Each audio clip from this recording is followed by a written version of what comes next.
site where her father would be able to park and they could start the process of unloading. "When you finish, Miss Lewis, if you could ask your father to repark his car out at the front, and then if you could all report to the Memorial Chapel at 2 o'clock sharp for the Commandant's welcome." Again, the map was marked in pencil to show Sam where she needed to be. She suspected that finding her way without asking for further directions was one of her first tests here. Sam returned to her dad and told him where they needed to go.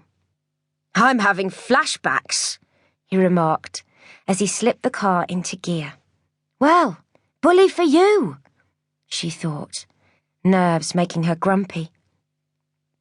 He drove off the huge parade square at the front of the beautiful neoclassical building that was to be Sam's home for the next year.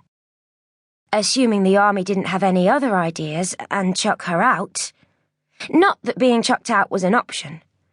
She knew she had to have the moral fibre and courage to take everything the army might throw at her and get on with it. She had to get through this course.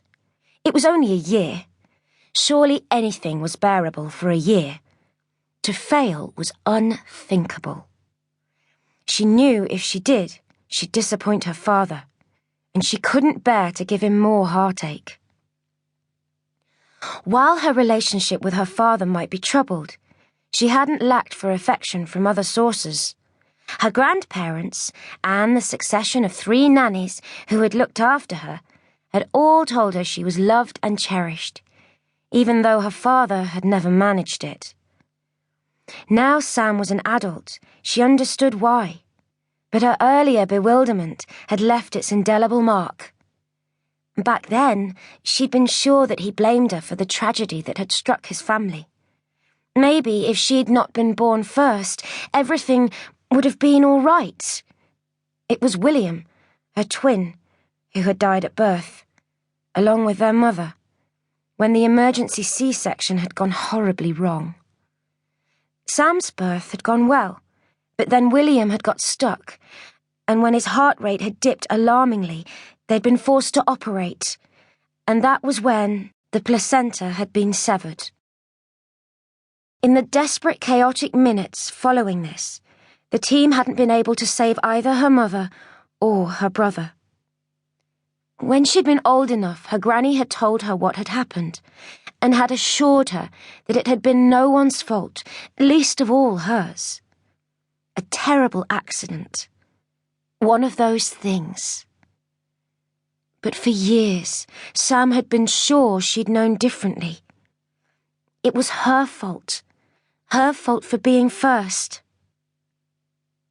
Now she was older, she understood that her father was probably terrified of going through the hurt of loving someone again in case they got ripped out of his life, like his wife and baby had been. Keep everyone at arm's length. Don't get involved. That way, you can't be hurt again. No wonder her father hadn't ever been able to love her properly, although for all his shortcomings as a parent, she still loved him. And she hoped that maybe one day she'd make him so proud he would love her back. Michelle Flower's father drew his car up on the parade square about 10 minutes after the Lewis's car had been driven off round the back of Old College. Major Henry Flowers shook his head. "You know, I still can't get my head round the fact that you passed selection." "Get over it, Dad. The army sees my potential, that's all." Her father was far from convinced. "Mind you, it's one thing pulling the wool over their eyes at the selection board. It'll be another thing entirely convincing them for the best part of a year that you've got the makings of an officer." "I've got everything they're looking for," said Michelle confidently. "Brains, courage, spirit." Henry snorted. "I didn't hear obedience in that list."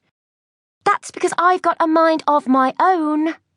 Henry snorted again. "There's a difference between being able to think independently and being willfully rebellious."